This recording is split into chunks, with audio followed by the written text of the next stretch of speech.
வீட்ல எல்லாரும் தூங்கிட்டாங்க.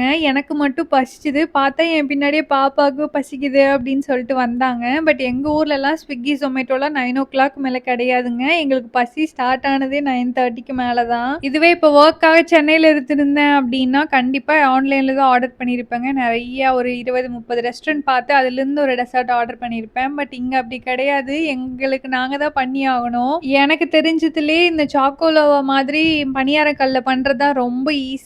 ஸோ ஈஸியான இன்கிரீடியன்ட் வீட்ல கண்டிப்பா வந்து கொக்கோ பவுடர் எங்க வீட்ல இருக்கும். அதுக்கப்புறம் மைதா மாவும் இருக்கும். சுகர் ஆஸ் யூசுவல் எல்லார் வீட்லயும் இருக்கும். இவ்ளோ தான் பேசிக் இன்கிரீடியன்ட் இதுக்கு. நாங்க பக்கத்து கடையில போய் சாக்லேட் மட்டும் வாங்கிட்டு வந்துட்டோம். அது வந்து 10:00 வரைக்கும் இருக்கும் அப்படிங்கிறதுனால, பேட்டர்ல வந்து நீங்க கொஞ்சோண்டு பேக்கிங் பவுடர் போட்டுக்கலாம். அப்பதான் உங்களுக்கு அந்த சாஃப்ட்னஸ் வரும். சம்டைம்ஸ் நான் போடுவேன், சம்டைம்ஸ் மறந்துருவேன். இன்னைக்கு வந்து நான் போட்டேன். ஸோ சாஃப்ட்டா வந்துச்சு.